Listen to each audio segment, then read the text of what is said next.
I do a lot of marking. I set a lot of work and get a lot back. Okay. Not everyone works that way. It's very much something I did face to face, but I still think it's something that works really well.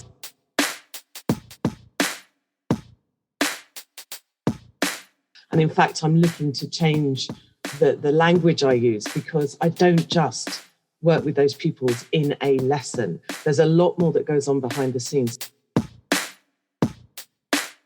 There's two cats and yet a dog on your mug, which is...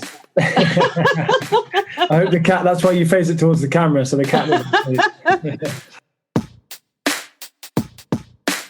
I only teach groups. So what I do is, if there is something to pick up on, I will pick up on a general theme in the next session that maybe pupils have found difficult, or I refer to something that a lot of pupils found difficult in the last session or something like that. But a lot of the time, because I'm working towards a specific curriculum I've created, because I do a lot of 11 plus prep, another reason for the marking is then, if a child has struggled specifically, I can specifically address that in the marking.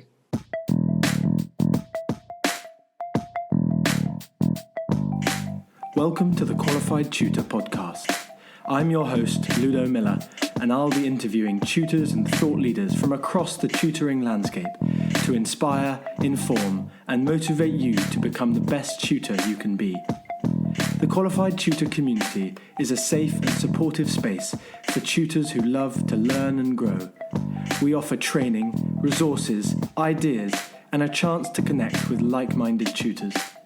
If you'd like to continue the conversation, join our Qualified Tutor Community at www.qualifiedtutorcommunity.org or find it in the show notes. Well, a huge welcome to Charlotte Watson, a tutor, group tuition leader, agency director, newly enrolled student, author, and one of our community members. Qualifying with a B.Ed in 1994, Charlotte has since gone on to hold a number of varied roles within the education sector, including a SENCO lead and an education consultant for local educational authorities in London. Importantly, for today's episode, we'll be discussing Charlotte's current work, in which she delivers group tuition via a blended model and provides high-quality resources and teaching and learning material available to all. We are very lucky to be joined by such experience on the pod today. Welcome, Charlotte, and welcome to the Qualified Tutor Podcast. So, Charlotte, we'd love to start with, what kind of a student were you? I use the word responsive, but what I mean by that is I responded to whatever the teacher was like.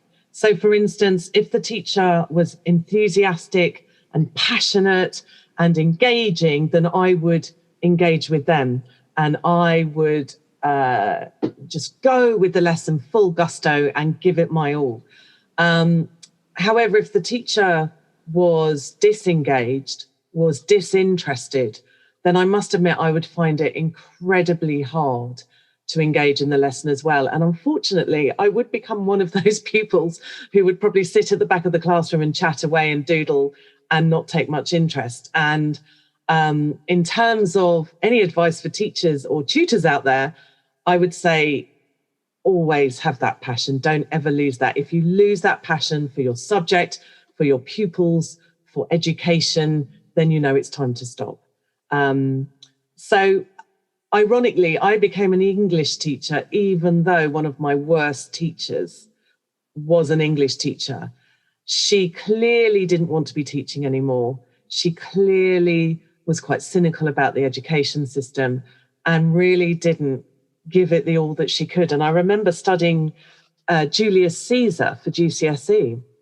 And there was no passion for it. There was no engagement. We literally just read through the script, didn't have a clue what was going on. And I basically had to buy a whole load of past notes and guidance to help me revise and learn from this book. And when I'd read it and really understood what it was about, I was so disappointed that she hadn't engaged us, because we could have had some really exciting lessons if she had done so. So yeah, that was it. Don't leave any student ever thinking what you think about No. your old English teacher. Alternatively to that, one of my best teachers was a lady called, I will mention her name, Anne Bridgeland. So if you're out there, Anne Bridgeland, please, you cannot underestimate what an amazing teacher you were. And I did actually have the pleasure of meeting her as an adult, as a practitioner, and was able to relate this to her again. But there was a teacher, she was my German teacher. And I even actually asked to move German classes in order to have her as my teacher, because again, the other German teacher was very disengaged and didn't spend the time and invest in us to really explain things. And I found German incredibly hard. And I knew I could only pass my GCSE and learn ein bisschen of German if I actually had her, because she would invest in us, spend the time explaining. She had mountains of patience. She made it engaging. She made it fun. She made it interesting. And yeah, I think any pupil, whether they're a keen pupil like myself, and I was someone who loved learning, will be disengaged if you do not engage with me, if you do not show me you care, if you're not interested. And I was a good student, but I will become disengaged if you don't engage me. Anne Bridgeland, if you're out there, please get in touch. We'd love to celebrate what you've created, which is you've passed on your wonderful teaching and tutoring skills to someone else. And I still remember to this day, she loved the TV program Dallas, which doesn't exist anymore. That's how old I am. Maybe that's the key to learning good tutoring. Okay, brilliant. Is Wonderlearn Tuition, do you have a network of tutors as well, or is it just yourself? No, I never intended to create this thing. I left school at a time when I just wasn't sure which direction I wanted to go in, but I knew I just wanted to stay in teaching and do what I love the most, which is English. And I literally started just as a one-to-one tutor, doing about 30 hours a week, racing around South London, realizing this wasn't the best use of my time. And I was doing a lot of repetition and thinking I could be delivering this lesson at one time for these 6 to 8 pupils rather than doing it separately. I don't think they would suffer any less from being taught in a group. In fact, I think they would gain something from interaction, engagement, and a sense of togetherness with other pupils all going for the same goal. So it wasn't long before I started developing group tuition as well. And now, to be honest, group tuition is all I do. I do very few one-to-ones, and I would only do those for very limited amount of times for specific reasons. Because I'll be honest, I think I had children who started with me one-to-one, and then they transferred to the group option once that became available, and they just thrived so much more, to be honest, in the group situation. There are obviously some pupils who definitely benefit more from the one-to-one lessons. But I think with the kind of work I'm doing, that sense of interaction, togetherness, that sense of going for a specific goal and learning from each other and listening and finding the perspectives from other people, I think for my type of pupils and what we're aiming for, they get so much more out of group lessons. And so I transitioned into group lessons in 2017, and I haven't looked back, really. Wonderful. How do you prevent a 6 to 7 to 8 group tuition class from becoming like a classroom, really? How do you maintain that personal level that tutoring affords? I think because I do know the pupils, I get to know them. I give a space at the beginning and the end of lessons for little personal interactions to take place. And also one thing I do, particularly now that we're online specifically, is I make great use of the chat function on Zoom. And you'd be surprised how much individual interaction I can have with pupils as I'm keeping the thread of the lesson going.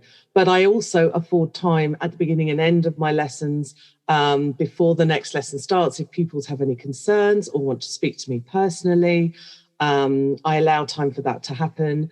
I also, if I am thinking that a child needs specific feedback above and beyond the lesson, I will leave voice messages, or I will arrange to speak to parents.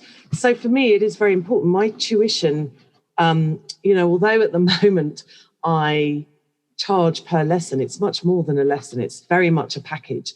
And in fact, I'm looking to change the language I use, because I don't just work with those pupils in a lesson. There's a lot more that goes on behind the scenes. So as you say, in terms of making it still very personalized, there is feedback and marking going on in between lessons. There are messages going on between lessons. The parents know that at any point in a week, if there's issues with the work or anything they want to discuss, they can contact me. Obviously, I'm not a 24-hour service, but they know that I will always get back to them. So there is a sense in which the parents know that they can always contact me. When I was face-to-face, again, I allowed time within the sessions, and after and before the sessions, parents could always arrange to speak to me. And it's just finding out the little personal things about each child. I know which children support Liverpool, which children support Chelsea, that kind of thing. I know Don't name them. Don't name them. No, I won't. And I know which children like unicorns, which children like fidget spinners. So it's all the little things. We've had a running joke with some of the older pupils about hair. And every time they would come online over the last year, we've compared notes about lengths of hair and whose fringe has been cut this week. And I think just to remember that whether you're online, whether you're face-to-face, whether you're group, individual, there's always that personal touch that you need. And it isn't superficial. For some of these pupils, cricket is the most important thing going on in their life right now. So acknowledging that and just seeing how they're getting on in very brief and simple ways, but it means a lot to the pupils. Yeah, and then, integrating or assimilating games on that theme into the set can always be very helpful as well, can't you? Counting and, doing mathematics equations using cricket scores or cricket numbers, or, Liverpool and Chelsea play each other 6 times and the average score is 3-2 or whatever, Yeah. Although I am an English tutor, so... You are an English tutor, okay. I'm joking there. Okay. Write a story about the cup final. Yeah, exactly. Funnily enough, this week, for the year 5s, we're looking at rugby, which is another big interest for a lot of the pupils. And we're going to be looking at whether tag rugby should be the only sort of rugby that happens in primary schools, or whether contact rugby is still something that's appropriate. So as you say, it's gaining their interest and things that are in the news even. So although I do have a curriculum and I have resources that I've kind of used over and over again, if something is important or something does come up, obviously with COVID, things have changed and what they're interested in has changed, I will tweak my lessons to kind of address that or make it, make the context more meaningful for them.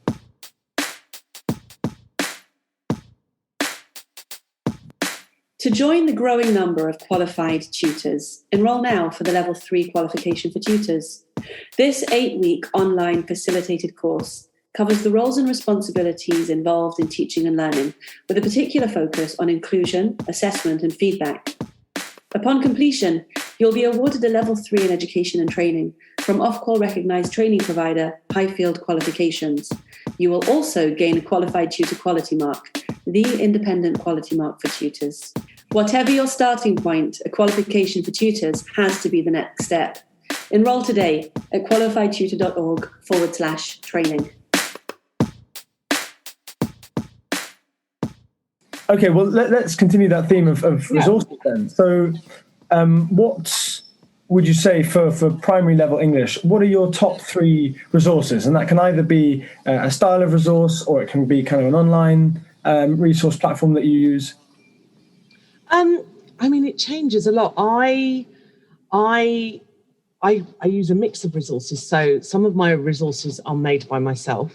And I would very much look to be developing that, because I think I know my pupils so well. And although obviously I do rely on the resources that are published, they don't always completely match what I need for my pupils. So I'll be honest with you, I do make a lot of my own resources. A quick plug here, I have actually written a book that Schofield and Sims are publishing this month, hopefully, which is all about the 11 plus and is a practice and revision book for English. So I will definitely be using that. But again, I won't just use it piecemeal. I will, or in a standard way, I will always pick and choose how I use it depending on the needs of my pupils. I do use online providers such as Plazoom and Twinkle. And obviously there are a range of books and resources such as CGP and the like, but you do have to be careful with those because obviously there is copyright issues. So I do have to be careful, which is why, if I'm honest, I've ended up writing a lot of my resources as well, because obviously those are only licensed for individuals. I do obviously pay for licenses as well. So there's various exam papers where I bought a kind of a tutor's subscription. I would say, I'll be honest with you though, obviously again, and this is really interesting, but you as a teacher is the most important resource. And I know that's a bit sycophantic, and funnily enough, I'm constantly looking at how to improve my resources. You know, this is one of the reasons I'm doing a course at the moment to improve my online provision and the resources I use. But I had a parent recently who comes to me, but also comes to a very well-known nationwide provider. And she was talking about the differences between what I provide and what they provide in terms of the resources, the online resources, the papers, the videos. And she said, for a start, mine come up pretty close to theirs. But what she said, and this is in no way to disparage any work that any other provider does, but she said the one thing that, you know, we come to you for is that it's you and it's your engagement and your passion, which sometimes, particularly if you're going with a company where there are hundreds and hundreds of people who just do it as a job, you might not get that same passion. And I want to be careful because obviously in no way am I saying you can't go to other people and other people don't have their own unique selling point. But for me, that reminds me that you can have all the whistles and bells and resources in the world, but unless you as a tutor have the fire and the passion and the patience and the flexibility and all the other things a human needs, all the resources in the world are kind of barren and dry if you can't bring them to life. Yeah, and that's the the stereotype of a low quality or a poor tutor is one that just sits with a pre-prepared resource and adds no flavour, no passion, no life to it.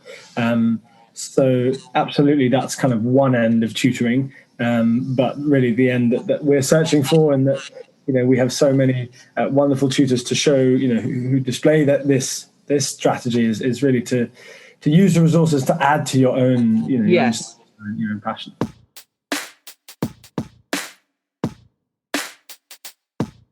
This summer, join us for the first ever Love Tutoring Festival, a celebration of tutoring in all its aspects. We invite you to bring all your experience and expertise to make this event the most exciting event to ever happen in the world of tutoring. The festival, running from Monday the 28th of June to Friday the 2nd of July, is a rich and varied programme of free events, keynote presentations, workshops, live podcasts, and practical demonstrations spread out over a whole week. And don't worry, everything will be recorded. So as long as you're enrolled, we'll give you access to any of the events that you miss later on. We're also offering a limited number of tickets for our famous CPD accredited workshops. If you purchase a ticket to any or all of these practical and engaging workshops, you'll also receive a certificate of completion after the event. To register for the free pass and to grab your CPD tickets, go to qualifiedtutor.org/Love Tutoring Festival. Now, just moving a little bit back towards your teaching days, could you tell us kind of some of the lessons or skills that you took from your teaching into your tutoring? One of the key things I've realized over and over again is the need to be flexible and the need to be able to change things quickly at the last minute. The amount of times, for instance, I've either been on a free period and just about to settle down to get down to some marking or some assessments, and I've been told you now need to cover X, Y, and Z because they're ill or whatever. Or I've gone to teach this wonderful lesson that I've created on an interactive whiteboard, and for some reason the connection is not working and I can no longer use it. There are so many times when, although yes, you always need to be prepared, and I think those times when I wasn't so prepared always kind of freaked me out and got me nervous and my heart palpitating. Sometimes you can be the most prepared ever and there's a glitch or something changes, the fire alarm goes off, literally, this has happened to me, someone's sick on a table in the middle of your room, and you never know what's going to happen. So I think one of the biggest lessons I've learned is about being flexible and staying calm, whatever happens. And particularly at the moment, there are so many things that can stop a lesson happening over Zoom. People can't get into the lesson. The other day, my husband was cooking and he set all the fire alarms off in the house. You couldn't hear a thing. So you have to be prepared for the unexpected. So from a kind of logistics point of view, I think flexibility has been something I've really brought, or people, they cancel at the last minute. Other more obvious things, such as being organized, having a clear idea of what you want to achieve in the lesson and how you're going to achieve it. All the things a good teacher knows how to do are easily transferable into tutoring. I think, as you were saying, a poor tutor is somebody who thinks they can just turn up and say to a student, what are we going to do today? Now, there is a place as well for being guided by a student. I have a number of older classes where I am guided by what they want to do. But I think just kind of leisurely continuing with some random idea about what you're going to cover is a mistake, I think, if you're not careful, tutors can make. And I still think whatever you're teaching and whatever level, you do need to come to that lesson with the child with a clear idea of what you want to achieve with them and how you want to achieve it. Yeah. Okay. So how much of your time is spent preparing, doing exactly what you've just said then, preparing the lesson and getting the student? Yeah. I mean, I, at the moment, Monday to Thursday, do 3 groups in an evening and 2 on a Saturday and 2 on a Friday and sometimes on a Saturday as well. So we're looking at anything between about 13 and 15 groups. So people, say, oh, you only teach 3 hours a day. And I'm thinking, well, that might be true. But as I said before, I do choose to give my pupils tasks and activities to do for homework. So there's a lot of marking to go with that, which personally I do feel is important. I think it gives them feedback. It gives them a resource they can look at, refer to time and time again. I spend a lot of my time marking. And I do spend definitely a few hours a week evaluating what we've done in the lessons for 1 week, looking at what I've got planned for the next week, but adapting those. Obviously, because of the way I teach, I do have a curriculum that I have set up. So in the early days, a few years ago, I spent a large amount of time preparing that syllabus for every single year group and then preparing the resources that go with. I do have a bank of resources I use now, but that doesn't mean I stick to them rigidly. And every year, even though it's got easier because I do have that bank of resources, I will always, every week, spend a good amount of time, a few hours, reviewing them, looking at the pupils' work from the week before, thinking, does what I have planned match where they're at? Do I need to change it and adapt it? So although I start teaching at 4:45 every day, I tend to start between 8 and 9 in the morning, getting ready, marking, as well as all the admin and everything else I have to do, I do spend a lot of time working. Now, I am working with a coach to look at how I can maybe simplify some of the activities and things I do, because I am aware I've given myself a lot of work, but I will never want to make shortcuts with what I do. So for me, reflection is very important in terms of what I've taught and what I'm going to do next. And, if you are telling or teaching your students to be reflective in their learning and to take in feedback, then certainly, reflecting on your own processes and your own strategies is equally as important. Yes. Much like, reviewing our podcasting strategy, or reviewing a marketing strategy, or reviewing exactly the way that you do all your personal admin. So absolutely, I think it's very important for younger or even less experienced tutors to hear how much time should be given to preparing sessions and giving feedback after sessions and writing reports and follow-up emails. One thing I would say, when I first started, after about a year of doing one-to-learn tuition, and people saw me growing quite quickly and saw the successes I had and saw my Facebook page and all these wonderful photos of happy people and lots of work and feedback, a lot of teachers who were still in school started contacting me saying, "Oh, I've always thought about tutoring. I think it would be a much better lifestyle for me," etc., etc. Now, there are tutors who really do make that work for them. Excellent tutors who really do fit it around their lifestyle. But I would say that I am working equally hard, if not harder, in my little one-man band, doing my tutoring, because it really matters to me. I'm probably a bit of a perfectionist, a bit of a harsh critic on myself. But what I would say is, in my position, I certainly didn't choose tutoring for an easier life. I did it for lots of reasons, but it wasn't to be able to sit back and just be leisurely teaching 3 hours a day. And I think you're right. I think if you really want to be an effective tutor, you have to think about the amount of time in prep, evaluations, reflections, and so on and so forth that you really want to give this if you want to be truly effective.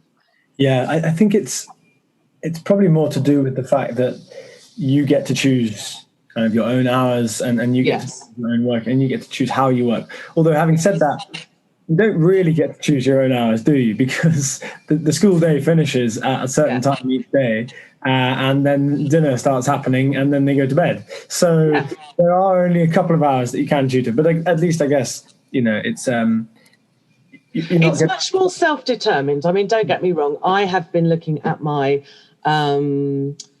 my dates for next year. I've decided how much time I'm going to take for this holiday, that holiday, how many hours I'm going to work. And I suppose because the demand is there, I have chosen to do so many hours. If I wanted to work fewer hours, I could. And obviously with more hours, increasing workload comes. So I'm still, as you say, in charge. And if people do want an easier life, I say in inverted commas, I suppose they can choose that. But you will still, if you want to be effective, you still need to put in the groundwork and the foundational work in terms of prep as well. You can't just turn up without having prepped. No, certainly not. So take this wonderful thread of giving tips to those who are looking to start out. Take this further, please, Charlotte. What tips do you have for someone who is looking to for tutors who are looking to set up their own business? We've covered some of the main points already, but I would say don't expect it to come all at once. I mean, if you're a good teacher, you can easily have confidence in yourself, and you can easily transfer many of your teaching skills into tutoring. I spent a year from 2016 to 17, September to September, basically working, I think, Monday to Sunday, all hours I could fit in to build up the momentum. I know sometimes tutors worry that they won't get enough pupils, but if you go onto certain tutoring agency sites, you can easily build up your numbers from that. But, I certainly didn't arrive with 15 groups already made. I started small. I in fact went part-time in a school and then realised I had enough work to then be able to go full-time into tuition. But, I worked really hard that first year. I had one day off, which was Christmas Day, all year. And in fact, the only other day I had off was I was supposed to be working New Year's Eve 2016, and my cat died. And I was so upset that I had to ring up my tutees, and some of them, I spoke to them personally rather than their parents. And I was in tears, literally telling them my cat died and I couldn't teach that day. But I'm serious, I literally put in all the hours I could to build up the momentum. So from a practical point, don't expect everything to be fully and readily made for you. You will have to put in the hours at the beginning, but things will start to turn around as people get used to you, as people see your results, see what you're like, and, get recommendations from other people. So from the practical side, that's what I would say. Be prepared to work very hard at first until you get a bit of a following. From a teaching point of view, be as you are in school. Be flexible, prepare as you would in school, in terms of even if you're working with a one-to-one, you'd always have some sort of objective. You'd always think about your timings. You'd always think about what you're going to achieve in the lesson and how, and prepare resources. So don't feel, although in many ways I did have to change my teaching style in terms of what I specifically taught, in terms of the content within a lesson, all the things I knew about teaching in terms of having a clear vision for the lesson remain the same. You're a good teacher in school. Continue using all those good things you know about teaching in your tuition as well. Okay, yeah, brilliant. And that's a clear strategy, isn't it? That's a clear path, and certainly an optimistic view of how, or at least a positive view of how a teacher can go from the classroom to the tuition session. Which is likely in online tutoring world to feel quite similar to an online classroom, really, isn't it? Yes. On Zoom, it's really, I guess, not too different. When we go back to face-to-face, there's obviously much more visible, much more ostensible. Yes.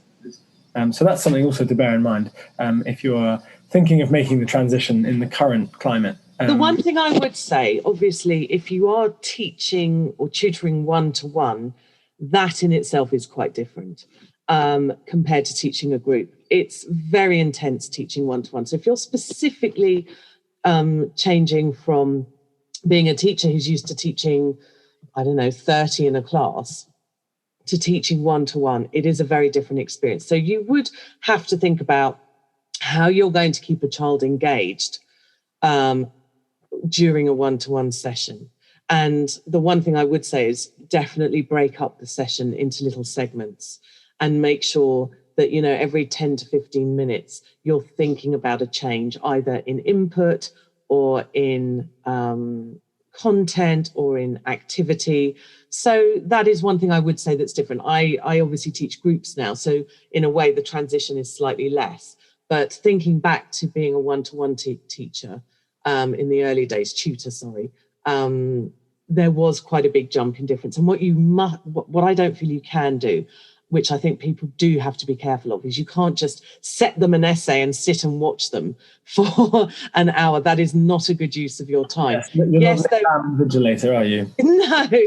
There will be times when obviously you are giving them, say, a segment of 10 minutes, perhaps, where you are getting them to work on something. So then you have to think, well, what am I going to do in that 10 minutes? Am I going to look at something else that they've been doing and mark that?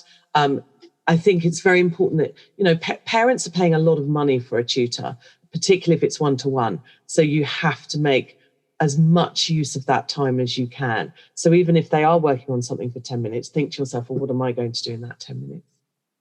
Yeah, absolutely. So those are some key tips. I feel we've covered many of the areas of, thank you as well for just looking into a little bit there into one-to-one tuition, because obviously what you do is group tuition, which is much more similar to a classroom environment, but obviously a large part of tutoring as well is the one-to-one, and there are some extra skills there, aren't there? Some extra yes. Perspectives to look out for. Thank you very much, Charlotte. We haven't promoted your book enough. Please go into a little bit more about how we can find your book, what it's going to be about, why we should read it, please. Okay, so it's going to be a fantastic resource for pupils who are preparing for the 11 plus English exam, the first stage, but also the second stage. It has been written in conjunction with Schofield and Sims, who are a very well-known publisher. So it should be available in all good bookshops, places like WH Smith, Waterstones, as well as independent bookshops, and obviously online at Amazon and Schofield and Sims' own website. Personally, the way I'm going to use it with my pupils is I'm going to give it to them for the summer holidays to use as a final revision and practice when they're not having lessons with me. It goes through very specifically all the different skills and knowledge that you need. So it goes through all the different spelling, punctuation, grammar, and vocabulary. It got knowledge and skills. It goes through comprehension. It goes through creative writing, and it gives you little tests at the end of each section to test your knowledge, which can then obviously be applied into the multiple choice type questions and the stage 2 tasks that you get for creative writing. I can't stress enough what a good resource it will be for, particularly in the final stages of revision and practice for the 11 plus, but it can also be used as a good reference for pupils to have perhaps at the beginning of year 5 to then work through whenever they get stuck on a specific task. I wouldn't say you need to read it from beginning to end. It can be used as a resource that's dipped in and out of, but there are going to be lots of good practice tasks to do as well. I may have missed it. What's the title of the book? Well, I haven't actually seen the final title yet, but I think it's going to be called 11 Plus Revision and Practice. 11 plus revision and practice. Okay, wonderful. I was listening in there and suddenly thought, I haven't heard the title yet, but perhaps I missed it. Okay, 11 The final title is up to Schofield and Sims. Okay, very good. Well, thank you very, very much, Charlotte. You've given over a great number of tips from your years of experience in both tutoring and teaching. So we're very lucky to have had all of that, really. Thank you. It's been a pleasure to be here. I love talking about teaching. I remember a friend of mine who I was with in my second school, who was only a couple of years ahead of me in terms of her teaching experience. And I would go around her house of an evening and absolutely bore the socks off her poor boyfriend at the time, because we would just sit there talking about our pupils, talking about teaching for the day. We were supposed to be having a social, but all we do is end up talking about everything to do with teaching and what we were doing.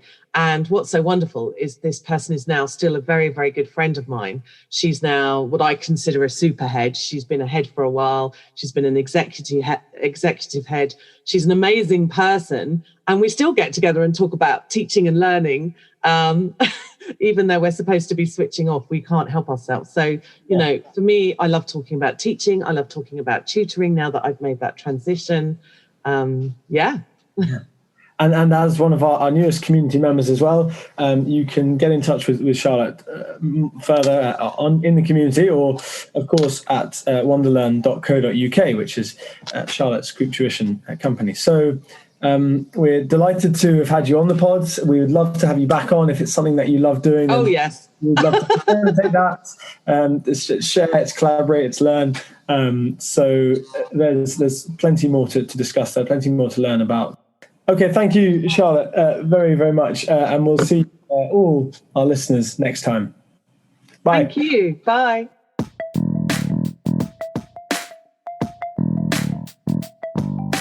Thanks for listening to the Qualified Tutor podcast, where tutors share their expertise to support the tutoring community. If you'd like to continue the conversation, join our Qualified Tutor community at www.qualifiedtutorcommunity.org. or find it in the show notes below. We exist to connect, share, and learn with you, because tutoring is a small job that makes a big difference.